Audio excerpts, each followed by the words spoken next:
Au Japon, le nombre de grossesses involontaires chez les adolescentes augmente d'année en année. Et pourtant, les conditions pour avorter restent très strictes. En cause, un cruel manque d'éducation chez les jeunes japonais sur ces sujets. Mais peut-être que le gouvernement, bien que conscient de ce problème, décide délibérément de ne pas y remédier. Bonjour à toutes et à tous et bienvenue sur cette nouvelle vidéo sur l'éducation sexuelle au Japon. Pour ceux qui ne sont pas habitués, on va parler de Scrabble, voilà. Et je rassure tout de suite les potentiels papas et mamans voilà, qui regardent cette vidéo avec leur enfant, ne vous inquiétez pas, il n'y aura rien d'explicite. Le but c'est de voir à quel point c'est différent au Japon et surtout pourquoi c'est différent. Et cette vidéo c'est la suite logique de la dernière que j'ai sortie sur les différences hommes-femmes au Japon, qui a d'ailleurs très bien fonctionné, voilà, merci beaucoup à vous. Dedans on a vu que visiblement le Japon avait un blocage sur les règles des femmes, que ça soit au travail, dans les traditions religieuses ou à l'école. Et je me suis demandé d'où ça venait ce blocage. Ils ont pas des cours pour tout simplement leur expliquer comment ça fonctionne et j'ai complètement tapé dans le mille.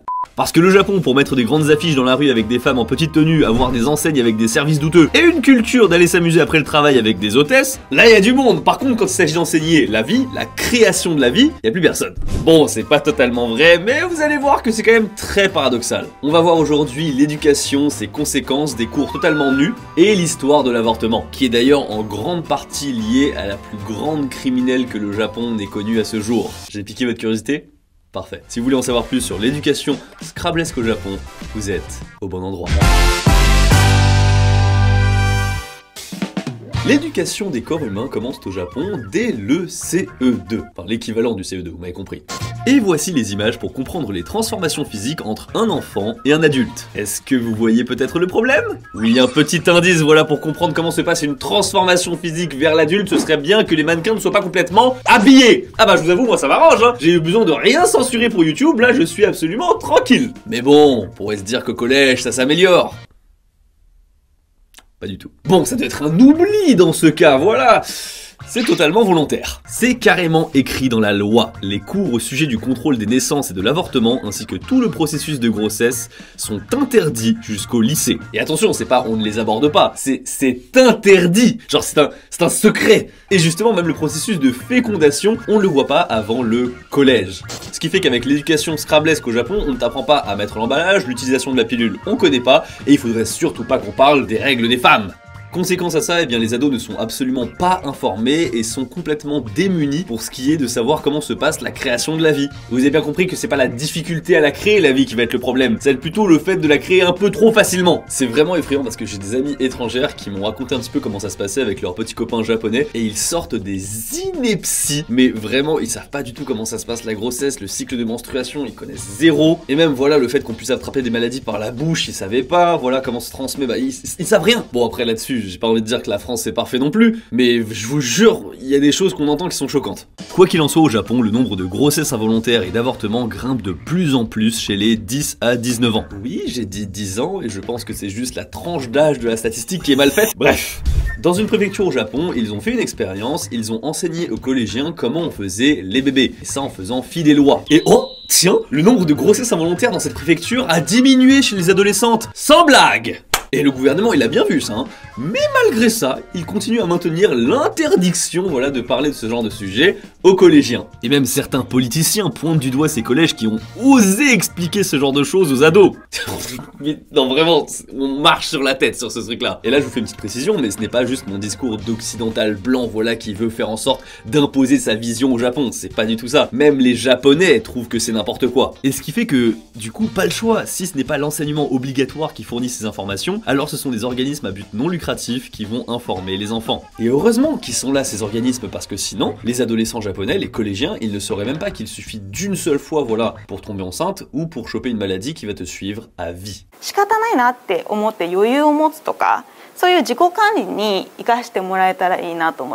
Mais alors c'est pas possible, pourquoi les politiciens japonais ont peur de ça? Pourquoi ce n'est pas l'éducation nationale qui s'occupe de ce genre d'enseignement? Eh bien la réponse, c'est une pudeur mal placée. L'argument mis en avant c'est que si on leur enseigne ça trop tôt, eh bien ils vont vouloir faire du Scrabble à tout va, à tout vent et partout. 安易なセックスに走ってしまうっていう。それはね、大誤解だと思うんですよね、私。女性の立場からどうですか？ピル飲んでるからもうガンガンセックスしようなんて思わないですよね。Mais c'est bien parce qu'à travers ce reportage et cet enseignant, on comprend que ce n'est pas forcément lui qui a peur de parler de ça aux enfants. Il a peur des conséquences auprès des parents d'élèves et surtout du gouvernement. L'école en effet est dans une position très faible face à cet enseignement. Pourquoi? À l'origine, c'est qu'en 2003, il y a eu un incident extrêmement médiatisé concernant l'éducation des corps au Japon. Et oui, le Japon n'a pas toujours été à la traîne comme aujourd'hui dans les années 90, en fait, il était même très avant-gardiste, il était très en avance par rapport à plein d'autres pays dans le monde. Mais ça, c'était avant l'incident de l'école Nanao. Incident de Nanao. Nous sommes en 2003 dans la capitale japonaise Tokyo, et l'histoire se déroule dans l'école Nanao. Et ce n'est pas une école ordinaire, c'est une école spécialisée dans l'accueil des personnes handicapées. Et la petite Hanako suit sa journée de cours comme tous les lundis. Mais aujourd'hui, en fin de journée, il y a un cours un peu particulier. C'est un cours pour expliquer comment se passe l'amour, tout simplement, comment se passe une grossesse et comment on fait des enfants. Ce n'est pas tout, les enseignants expliquent à Hanako aussi comment se comporter, quelles sont les choses à ne pas faire en public. Et pour expliquer tout ça, ils passent par des poupées et des chansons. Hanako, bien qu'un peu gêné de prime abord, finit par apprendre énormément de choses. Ça aurait pu en rester là, un cours un peu particulier durant l'année, mais ça c'était sans compter le Sankei Shimbun. Il s'agit d'un journal japonais d'extrême droite qui a réussi à obtenir des images de ces 10 cours. Et ce n'est pas un petit journal, voilà, il fait partie du top 5 japonais des journaux les plus lus. Et dans son numéro du jour, ce dernier dénonce les enseignements qu'il juge comme étant trop extrêmes. L'opinion publique japonaise de l'époque, choquée qu'on enseigne ce genre de choses à des enfants handicapés, s'indigne. Dans le reportage, on compare quand même des poupées éducatives à des jouets pour adultes. Et il ne faudra pas attendre très longtemps avant que la politique s'en mêle. Et c'est alors que l'établissement devient la cible d'une campagne de bashing par les politiciens. Ils critiquent l'école pour avoir enseigné, je cite, un contenu inapproprié. La décision finit par tomber et le matériel éducatif comme les poupées voilà sont confisqués par le gouvernement et surtout des sanctions disciplinaires sont prononcées à l'égard du directeur de l'école et des enseignants. Mais vous savez, finalement tout ça c'est fait pour protéger les enfants. Et est-ce que les enfants se sont plaints? Non. Est-ce que les parents d'élèves se sont plaints? Non plus. Alors, j'ai une question comme ça, mais pourquoi vous cassez les couilles? Et en fait, ça va aller vraiment plus loin que ça, parce que les parents d'élèves, qui n'ont non seulement pas à se plaindre, mais en plus, ils veulent défendre l'école. Ce qui fait qu'ils vont s'unir pour défendre le directeur et les enseignants. Ils accusent le gouvernement d'avoir pris une décision unilatérale et surtout illégale concernant les enseignants et le directeur. L'affaire continue donc au tribunal. L'affaire, elle va traîner. Elle va traîner 10 ans. 10 ans pour que la justice tranche et finisse par affirmer que, effectivement, c'est les parents d'élèves qui avaient raison. Les normes ne sont que des directives et la décision d'une école de faire quelque chose en dehors de ces directives ne peut être immédiatement jugée illégale. Victoire, les sanctions disciplinaires qu'il y avait eu à l'encontre du directeur et des enseignants sont donc levées parce qu'elles n'avaient pas lieu d'être, sauf qu'en réalité, ce sont les parents d'élèves qui ont le plus perdu dans cette histoire. Car en effet, durant ces 10 années, donc entre 2003 et 2013, eh bien, qu'est-ce qui s'est passé? Rien, justement. Il ne s'est rien passé. Les cours sur l'éducation scrablesque ont été mis à l'arrêt et ont pratiquement disparu des établissements scolaires. Normal, j'ai envie de dire, si tu prends des sanctions disciplinaires à l'encontre des enseignants qui parlent de rapports humains, alors dans ce cas-là, il n'y a aucun enseignant qui va se mouiller pour parler de ça. Clairement, les enseignants et les directeurs ont évité de parler de ces sujets aux enfants. Et les conséquences, bah, vous les connaissez. Les grossesses involontaires, les méconnaissances des sujets, tout ça. Aujourd'hui, chez les Japonais, concernant cette affaire, les avis sont plus partagés. En effet, après avoir découvert les images, certains disent que finalement, ils sentent juste que les professeurs font de leur mieux pour enseigner des choses importantes aux élèves, et d'autres disent que c'est tout bonnement inacceptable. Donc voilà pourquoi l'éducation scrablesque est aussi tabou au Japon. Les enseignants ont tout simplement peur de sauter. Et malheureusement, on en est au stade où il y a des pétitions pour que le gouvernement fasse en sorte qu'on puisse renseigner correctement voilà, ces matières-là dès le collège. 43 000 signatures récoltées en décembre dernier, mais le gouvernement se cache toujours derrière le fait que ça va inciter les jeunes japonais à tomber dans la luxure. Ils pensent quoi sérieusement? Ils pensent vraiment que les ados japonais vont attendre d'avoir des cours pour commencer à...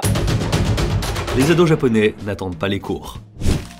40% c'est le nombre d'adolescents japonais qui ont fait leur première fois avant le lycée. Du coup la théorie comme quoi ça incite moins et tout, ça marche pas très bien. Bon ça c'est une chose, mais en vrai ce qui est le plus effrayant, c'est de voir les réponses à cette question. De quelle façon avez-vous appris des choses sur le Scrabble? On découvre que les garçons japonais ont plus appris avec des vidéos pour adultes qu'avec des cours. Vous sentez les problèmes comportementaux qu'il va y avoir après pour la suite. C'est fou quand même d'être conscient du problème et de pas vouloir le voir. Et encore une fois, ça c'est pas le pire en fait. C'est que maintenant que l'âge légal a été baissé à 18 ans pour le Japon, eh bien ça fait que de plus en plus de jeunes filles se font avoir dans des boîtes d'idoles. Bon, vous connaissez le concept au Japon, voilà les idoles, tout ça et tout, tu peux vite tomber sur des contenus un petit peu pour adultes, ce qui fait qu'il y a beaucoup de filles qui tombent dans ce genre de choses, qui signent des contrats sans vraiment savoir la nature du contrat, et une fois que même si les parents interviennent et découvrent tout ce bordel là, eh bien ils disent non mais en fait elle est majeure, elle fait ce qu'elle veut, elle a 18 ans, du coup vous êtes pas responsable, vous pouvez rien faire. Et vous voulez rompre le contrat, très bien, il faut payer une certaine somme.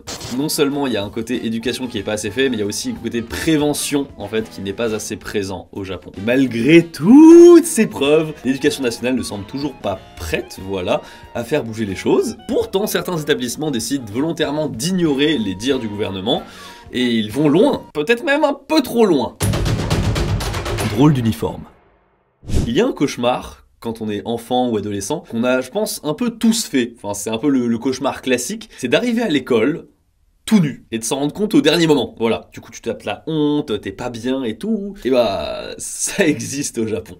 Je vous rassure, ils ne sont pas complètement nus, ils sont juste torse nu. Ce serait soi-disant pour favoriser les relations, m'être plus à l'aise avec son corps et développer des défenses immunitaires. Et ces images, voilà, bien que floutées pour vous, eh bien je les ai vues dans pas mal d'articles qui parlaient de l'éducation au Japon, tout ça et tout, en mode regardez ce qu'ils font là, oh là là là. Et je me suis dit attendez, c'est bizarre, je veux dire je suis allé à l'école au Japon, donc ça veut dire que j'aurais vécu ce truc là. Alors est-ce que c'est peut-être une journée particulière dans l'année où ça se passe comme ça? Est-ce que c'est un festival et quelque chose? J'ai fait mes recherches et en fait pas du tout. Il s'agit juste d'un seul établissement dans tout le Japon qui pratique cette technique, voilà, et qui est d'ailleurs très vivement critiqué par les Japonais. L'établissement se trouve à Tokyo et ça s'appelle le Hikari Gakuen, donc voilà l'école de la lumière. C'est très Illuminati, hein, dit comme ça. Donc méfiez-vous, si vous voyez ce genre d'article, sachez que c'est pas du tout une norme au Japon. Et comme je vous l'ai dit, cet établissement reçoit de vives critiques sur sa méthode d'apprentissage. Tu m'étonnes, enfin je veux dire, c'est quand même tout le monde est torse nu, et même les filles sont torse nu, hein, voilà. Même les filles. En revanche, il faut que je vous parle d'une petite pratique qu'il y avait au Japon à l'époque, qui s'appelle le Kanpu Masatsu. C'était très présent dans les années 80, et pour le coup, là c'était une norme dans tous les établissements scolaires japonais. Ça consistait à se frotter directement la peau avec une serviette sèche. Voilà, tu te frottes, voilà, ça peut irriter ta peau. Le but c'est de renforcer le système immunitaire en agissant sur le système nerveux. Est-ce que c'est vrai? On sait pas trop...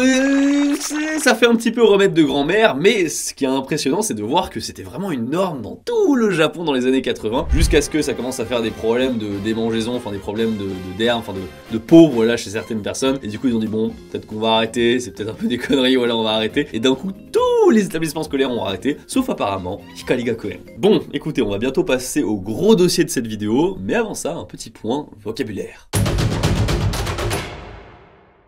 La pilule en japonais se dit piru, tout simplement. Voilà, il n'y a pas plus simple, à ne pas confondre quand même avec la pilule du lendemain, after pill. Ça vient de l'anglais, after pill, on comprend. Préservatif, ça se dit gomu. Et oui, je sais, vous n'allez plus jamais voir Luffy de One Piece de la même manière. Capote nos pistoles.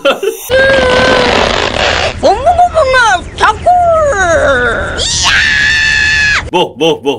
Après gomu, voilà, on l'utilise vraiment pour langage un peu argot. Le vrai mot qu'on utilise, c'est kondomu, qui vient évidemment de l'anglais. D'ailleurs, petit aparté, les gomu sont très utilisés au Japon, même dans les couples mariés, parce que la pilule n'est pas très démocratisée au Japon. Et pour finir, l'avortement en japonais se dit chuzetsu. Et vous allez voir que l'avortement au Japon, elle a une histoire incroyable. Une des rares fois peut-être où on peut remercier une tueuse en série.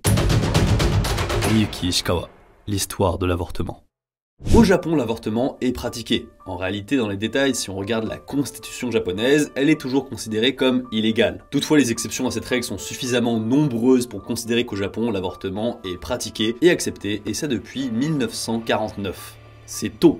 C'est très tôt. Pour rappel, en France, c'est seulement depuis 1975 que l'avortement est légal. Derrière l'adoption de cette loi si tôt, le Japon se justifie en mentionnant la famine, qui atteignait plus de 10 millions de personnes en ces temps d'après-guerre. Mais en réalité, c'est une affaire bien précise qui a précipité ce choix et qui a mis en avant ce sujet sur le devant de la scène publique. En effet, aussi étrange que cela puisse paraître, la légalisation de l'avortement au Japon est intimement liée avec Miyuki Ishikawa, la plus grande criminelle que le Japon ait connue à ce jour. 15 janvier 1948. Nous sommes dans le centre-ville de Tokyo, le quartier de Shinjuku. En ce temps, le Japon se reconstruit difficilement après la défaite contre les Américains. Dehors, il fait très froid. Il est 7h30 du soir et le soleil s'est couché depuis maintenant 2 heures. Dans cette nuit noire, nous suivons un jeune livreur à vélo. Il se faufile entre les voitures pour achever sa course. C'est sa dernière de sa longue journée et il a hâte de rentrer chez lui pour avoir un repos bien mérité.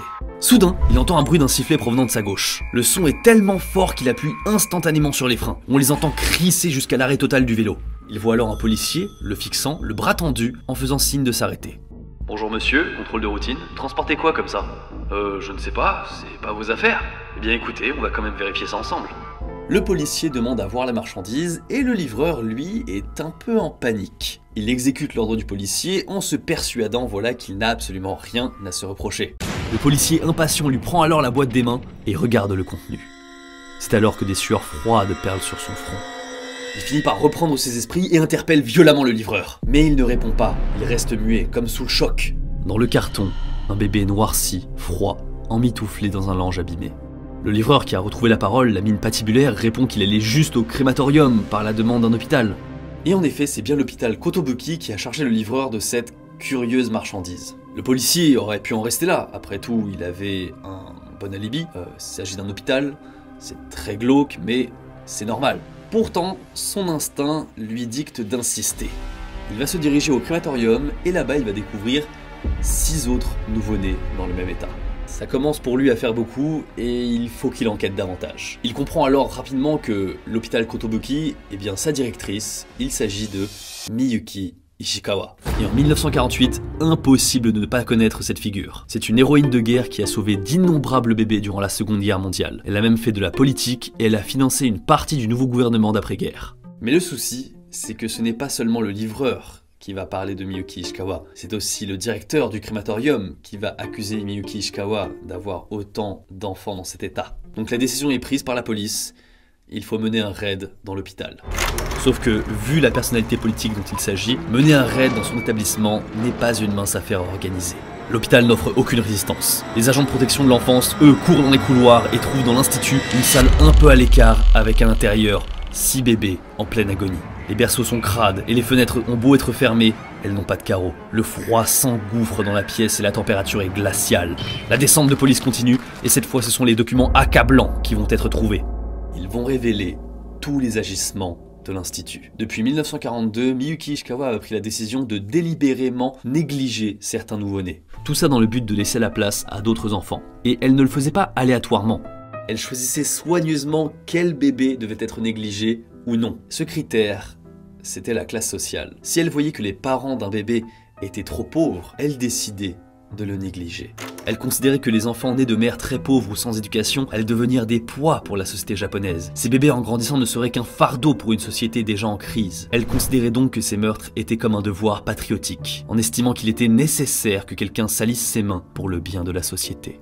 Mais tout ça doit quand même laisser des traces, des actes de décès, genre des témoignages. Je veux dire, depuis 1942, il n'y a eu aucune alerte. Pourquoi ni la mairie, ni les docteurs, ni les autorités ont été alertés? Eh bien, comme je vous l'ai dit, Miyuki Ishikawa a financé une partie du gouvernement en place actuellement au Japon. Ce qui fait que le maître mot à retenir, c'est corruption. Oui. Tout, le ministère, les gangs, les hauts fonctionnaires, tout ce monde était au courant des agissements de Miyuki Ishikawa. Et son argent, en grande quantité, permettait d'acheter toutes ces personnes. Et malheureusement, cette corruption s'est étendue jusqu'à la justice. Jugement. Après les témoignages des mères de famille, c'est un minimum de 104 enfants qui ont été tués par Miyuki Ishikawa. Et en réalité, je vous le dis, ça doit être beaucoup plus. Pour le grand public, c'est le choc. Une héroïne est accusée du meurtre de 104 bébés, mais l'argument du devoir patriotique ne rend pas les Japonais insensibles. Car en 1946, le pays connaissait un baby-boom de fin de guerre. Pourtant, la misère et l'occupation américaine ne permettaient pas d'élever un enfant dans de bonnes conditions, et l'abandon d'enfants était très courant. Surtout qu'il y aurait environ 2 millions de femmes japonaises qui auraient été violées par des soldats américains. Et les enfants issus de ces rapports sont considérés comme des enfants de la honte. Leur abandon pour nombre de Japonais de l'époque sonne comme une évidence. Tous ces points sont mis en lumière par la sage-femme, ce qui fait qu'elle ne sera jamais accusée d'homicide volontaire. C'est hallucinant parce que c'était totalement volontaire, mais elle sera accusée seulement d'homicide par négligence. Elle écope donc d'une peine de 4 ans de prison ferme. 4 ans de prison ferme pour avoir tué un nombre colossal de nouveau-nés. C'est juste hallucinant et on se rend compte à quel point la justice de l'époque japonaise était corrompue. Mais tout de même, avec les problématiques soulevées par ce procès à l'échelle nationale, eh bien on met sur le devant de la scène publique l'avortement. Le gouvernement japonais, le 24 juin 1949, légalise donc l'avortement au Japon. Et si cette histoire vous a plu, il y en a plein d'autres qui vous attendent sur le livre Jiken, voilà. Alors j'ai déjà fait en fait des podcasts audio Jiken avec Audible, mais cette fois-ci je sors un livre carrément illustré avec Michel Lafon et surtout illustré par Nogi-san, voilà. Je suis très content, ça permet d'avoir des illustrations en mode calligraphié dans le livre et ça a été vraiment remanié, ça me permet d'avoir mon premier livre, voilà, c'est le premier livre que je fais en tant que youtubeur. Je suis content, c'est un peu voilà, tout le monde l'a déjà fait et tout à droite à gauche, mais je suis content de pouvoir annoncer le mien et il est en précommande avec le lien dans la description. Vraiment ce travail que j'ai fait sur ces 10 histoires d'horreur au Japon, ça a drivé un peu ma chaîne et ça a vraiment guidé mon écriture que j'ai aujourd'hui. Donc c'est vraiment un projet super important pour moi. Je vais sûrement vous en reparler dans les prochains mois vu qu'il n'est pas encore sorti. Mais comme je vous l'ai dit, vous pouvez le précommander, voilà, avec le lien dans la description. Quoi qu'il en soit, voilà pourquoi l'avortement a été légalisé aussi tôt au Japon. La finalité semble bonne. Cependant, il y a une condition pour avorter au Japon qui va être très dure à entendre. C'est le fait que les femmes doivent obtenir la signature de leur conjoint pour avorter. Ils doivent donner leur accord écrit et les médecins vont même plus loin parce que même s'il n'y a pas de conjoint, ils demandent un accord écrit. Pourquoi? Eh bien c'est parce qu'au Japon, comme je vous l'ai dit, l'avortement est toujours considéré comme un crime. Il y a juste des exceptions pour faire en sorte que ça ne soit pas un crime. Ce qui fait que des poursuites judiciaires envers les médecins peuvent très vite arriver de la part du mari qui ne souhaitait pas que leur femme avorte. Et effectivement, sur les grossesses entre 2015 et 2019, eh bien il y a environ 41% de grossesses qui étaient involontaires. Et pourtant sur ces 41% de grossesses involontaires, il n'y a que 30% qui ont fini en avortement. Nombreuses sont les femmes qui donnent naissance à des enfants pour la seule raison qu'elles n'ont pas pu avorter. Ce sont les dires de Chisato Kitanaka, professeur associé à l'université d'Hiroshima.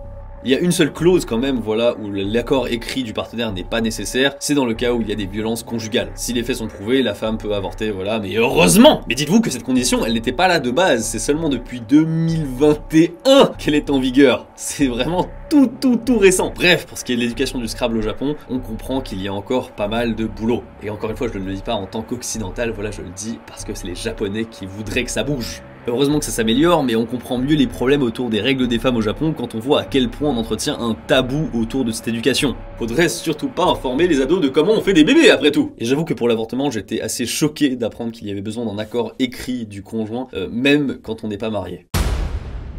Merci beaucoup d'avoir regardé cette vidéo, écoutez, ouf, encore une fois un sujet bien costaud là pour démarrer l'année, hein. Je sais pas ce que j'ai là en ce moment, et je suis conscient que c'est un peu bizarre de parler du tabou, voilà, de l'éducation scrablesque, quand je suis obligé, voilà, de me censurer en disant Scrabble et tout, mais vous connaissez YouTube, j'ai pas vraiment le choix. C'est même pas une question de monétisation, c'est une question de mise en avant de la vidéo, j'ai pas envie de me faire shadowban. Parce que techniquement c'est censé rentrer dans les clauses YouTube, tout ça, mais avec eux on est sûr de rien. Je le rappelle ici encore une fois, mais n'hésitez pas à précommander, voilà, mon bouquin dans la description, moi je suis trop content du résultat, donc n'hésitez pas. Sur ce, vous pouvez lâcher un pouce bleu et à vous abonner. Moi je vous dis à la prochaine. Tchuss.